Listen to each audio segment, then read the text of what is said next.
Hello again, pilots! I'm happy to have you here for our second devlog episode, and hopefully you're happy too, because we've got exciting things to talk about. Also, for anyone who wasn't here for our previous video, keep in mind that some of these features are in the early stages of development. They might change or even get abandoned.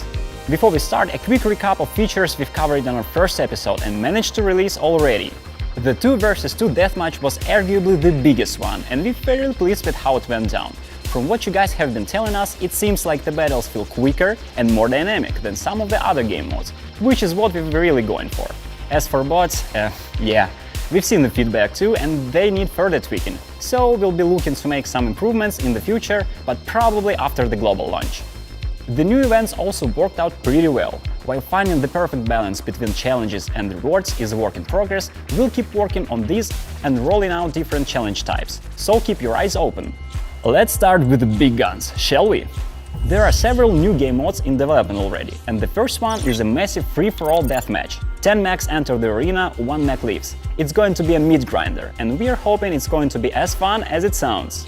Here's what we have planned right now. 10 mechs spawn on the map in random locations, though not totally random. We're working on making sure you spawn in places that won't get you blown to bits before you can say ouch. Once everybody on the field though, the objectives are easy enough. Whoever gets the most kills is our winning warrior. There will be a time limit in place, so matches don't go too long, but we also have another factor capping the length of the game.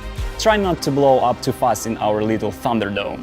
Because this sounds like the kind of scuffle experienced players would enjoy more than newbies who barely know the ropes, we probably make the mode accessible a bit later in the game. On the bright side, there might be some juicy rewards involved.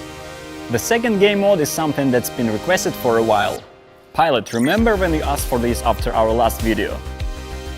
So this one's for you. Introducing Custom Battle. It will allow you to make game lobby for your friends, choose the battle mode and map you're playing on, add bots and so on.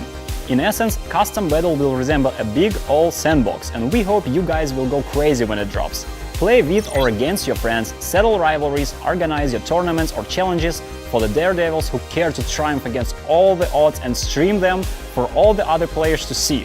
Sky is the limit. To that end, we'll try to make Custom Battle, well, as customizable as we possibly can. Of course, there's no way we can balance that kind of game, and we'll have to keep that battles unranked and without any rewards to avoid potential abuse. I should say, this game mode is still in the early concept phase, and we won't be ready to reveal more for a while yet, right? Move on. Next, let's talk small guns, actual guns. You might remember we mentioned a certain disc launcher last time. That's our temporary name for a new weapon in development. Unfortunately, things didn't work out quite as planned, and the release has been delayed. Playtesting showed that the original concept was neither as fun to use as we had hoped, nor particularly unique when compared to other weapons. So we scrapped it and started from scratch. And though we're still smoothing it out, the new disc launcher looks better already. So far we have a gun that relies on accuracy and splash damage to bring the pain.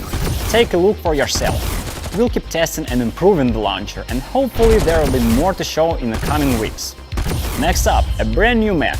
Check this spider bro out. And it's not coming alone either. There are little spider turrets that you can drop off with its ability. How cool is that? Now, as you probably guessed, we planned this to be a support mech that can help defend beacons, block specific checkpoints of the map, or support your allies with suppressive fire. Give those scouts a nasty surprise when they try to sneak behind your team's lines. It won't be long until you see this new addition to the roster, so watch out for news.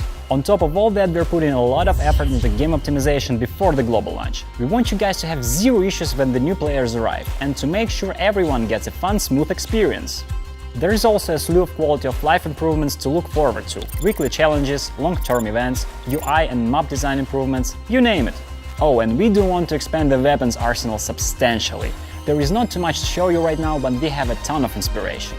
Our first thoughts include some kind of grenade launchers, maybe a different type of artillery. We will see where it all goes and hope to bring you good news soon.